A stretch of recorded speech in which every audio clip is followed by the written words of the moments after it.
नीतीश कुमार की बेकाबू होती जुबान लगातार बिहार की राजनीति में रोज नए हंगामे का सबब बनती जा रही है। कल नीतीश कुमार ने पूर्व सीएम जीतन राम मांझी को लेकर जैसा आक्रामक बयान दिया था, उसे मांझी के अपमान से जोड़कर बीजेपी और पूरा एनडीए आज हंगामे पर उतारू है। विधानसभा के भीतर और बाहर जोरदार प्रदर्शन हुआ है। सदन में तो हंगामा इतना बढ़ गया कि विधानसभा की जो कार्रवाई है उसे दोपहर 2 बजे तक के लिए स्थगित करना पड़ा है। तो तस्वीरें हम आपको लगातार दिखा रहे हैं और इस बीच बड़ी खबर आपको बताते हैं। नीतीश के बोल पर हंगामा भारी हुआ है। बिहार विधानसभा के बाहर हंगामा हुआ, बिहार विधानसभा के भीतर हंगामा हुआ, और जो बाहर हंगामा हुआ वहां तो बाकायदा गुत्थम गुत्था सत्ता पक्ष और विपक्ष के विधायक आपस में भिड़ गए। मांझी ने नीतीश पर जोरदार पलटवार किया है। नीतीश के संस्कार गिर गए हैं, ये कह रहे हैं जीतन राम मांझी। सदन में सीएम और स्पीकर हमारी बात नहीं सुनते, ये कह रहे हैं जीतन राम मांझी। किसी को सीएम बनने की जल्दी है, जो नीतीश के खाने में कुछ मिलावट कर रहा है और नीतीश जो है वो अपना मानसिक संतुलन खो रहे हैं, ये तमाम बातें कैमरे पर आकर ऑन रिकॉर्ड जीतन राम मांझी ने कही हैं। हमारे ऐसा जो 80 वर्ष का जो प्रतिनिधि है और वो 74 वर्ष के हैं, तुम ताम की बात की, वो 67-68 में किसी तरह डिग्री प्राप्त किया है। जीतन मांझी 66 में डिग्री प्राप्त किया है। वो 74 वर्ष के हैं, हम 80 वर्ष के हैं। 1980 में हम विधायक रहे और वो 1985 में आए। उनको तुम ताम करना नहीं चाहिए था, इस बात की चर्चा किया। आज विशेष चर्चा ये करना चाहते हैं कि माननीय मुख्यमंत्री जी को तो हम लोग कह ही चुके हैं कि उनके भोजन में पिछले कई एक दिनों से विषैला पदार्थ मिला करके साजिशतन जल्दी किसी को चीफ मिनिस्टर का गद्दी मिले, इसके लिए एक साजिश के तहत उनको विषैला पदार्थ खिलाया जा रहा है, जिसका नतीजा है कि महावीर चौधरी के पोर्ट्रेट पर उन्होंने माल्यार्पण नहीं किया, अशोक चौधरी के माथे पर दे दिया जो जीवित हैं। उसी प्रकार से महिलाओं के बारे में क्या क्या न कहा, आज हिंदुस्तान नहीं संसार वाकिफ हो चुका है। और फिर कल जो हमारे साथ तुम ताम की बात की, भाषा की, हम कहा था कि संस्कार उनका लगता है कि गिर गया है जो ऐसा बोलते हैं।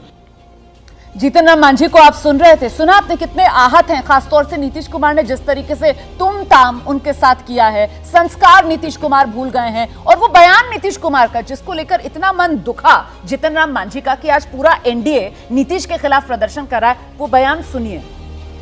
13 में जब आप लोगों को छोड़ दिए थे, अब अकेले थे, तो हम अरे चुनो रे यार, कुछ जानते हो, बैठ जाओ। हम इसको बना दिए। इसके बाद जितना मेरी पार्टी का लोग था, सब हमको 2 ही महीना में कहने लगा कि गड़बड़ है, इसको हटाइए। और अंत में हमको बाध्य किया, तो फिर हम बन गए थे।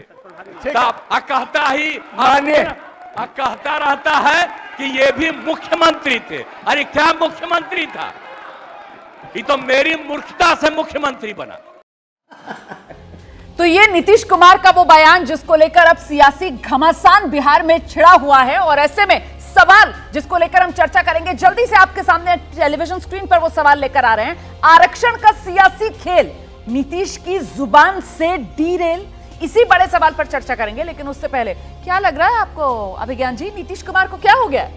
जी मुझे तो पहले हंसी आ रही है, और इसलिए हमेशा से कहा गया है कि जो अलग अलग किरदार होते हैं, जैसे फिल्मों में होते हैं, टीवी सीरियल में होते हैं, ऐसे ही राजनीति में होते हैं, तो इनको एक स्तर के बाद गंभीरता से नहीं लेना चाहिए।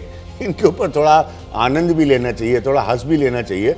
हम लोग पत्रकारों की गलती होती है कि हम हर एक चीज़ में उनकी गंभीरता ढूंढते हैं। मुझे बड़ी हंसी आई जब नीतीश कुमार ने कहा कि तो मेरी मूर्खता से मुख्यमंत्री बन रहा। पता नहीं नीतीश कुमार की मूर्खता से आगे लोग क्या क्या बन जाए। कहीं जीतन राम मांझी आपकी बात ना सुन लें, आपका बात सुनकर ही वो कहीं आहत ना हो जाएं, क्योंकि जिस तरीके से दिल पर उन्होंने लगाया नीतीश कुमार का तुम ताम। जब नीतीश कुमार ने उनको मुख्यमंत्री बनाया था, हाँ। तो उस वक्त नीतीश कुमार एक निश्चित रणनीति के तहत उनको मुख्यमंत्री बना रहे थे। लोकसभा चुनाव में बहुत बुरी तरह वो लोग पराजित हुए थे। नीतीश कुमार थोड़ा सत्ता से दूर रहकर अपने पूरे भविष्य के ऊपर चिंतन करना चाहते थे, तो उन्होंने एक ऐसे व्यक्ति को मुख्यमंत्री बनाया जो उनका ख्याल ये था कि वो उनके लिए प्यादे की तरह काम करता रहेगा। बिल्कुल। लेकिन जैसे ही उन्होंने शपथ ली, वैसे ही उनके अंदर एक खास तरह की पॉलिटिकल ऑटोनॉमी पैदा हो गई, एक स्वायत्तता पैदा हो गई, और उन्होंने इस तरह के वक्तव्य देना शुरू कर दिए थे। अगर आप उन वक्तव्यों को आज रिकॉर्ड से निकालें तो वो आपको उतने ही हास्यास्पद और विचित्र लगेंगे जितना मांझी के वक्तव्य की आप बात कर रहे हैं, जितने आज नीतीश कुमार के लग रहे हैं। उसके बाद में कुछ दिनों बाद नीतीश कुमार ने उनसे कहा गया हटिए आप, अब हम फिर बनेंगे। तो उन्होंने हटने में काफी हिचक दिखाई। फिर उनको जबरदस्ती एक तरह से उनको वहां से इजेक्ट, उस ऑर्बिट से इजेक्ट किया गया। तो ये सारा का सारा राजनीतिक इतिहास इसमें है। कोई किसी को मुख्यमंत्री नहीं बनाता है। राजनीति में सबको सबकी जरूरत होती है, और जैसे ही लोगों की जरूरत पूरी होती है वो उसको वो करते हैं। तो नीतीश कुमार आजकल कुछ विचलित दिखाई पड़ रहे हैं, मुझे लगता है। हालांकि इसके बावजूद उसके बावजूद कि वो उन्होंने जातिगत जनगणना कराई, कानूनी लड़ाई लड़ी, और उसके बाद उन्होंने इतना अच्छा आरक्षण पे इतना जबरदस्त कदम उठाया। यही वजह है, इसीलिए हम सवाल ये पूछ रहे हैं कि साहब ये आरक्षण का सियासी खेल नीतीश की जुबान से क्या हो जाएगा डीरेल। जैसे ही घड़ी का काटा दोपहर 2:30 पे आए, बबीता जी का दिल सास बहू साजिश के लिए मचल जाए। और ये है इनकी बहू, पूरे दिन ऑफिस की टेंशन हो जाए गॉन जब ये करें अपना फेवरेट शो फ्री टाइम पे ऑन। इनकी तरह आप भी देखें अपना फेवरेट शो अपने टाइम पर, और डाउनलोड कीजिए एबीपी लाइव ऐप अपने स्मार्ट टीवी पर।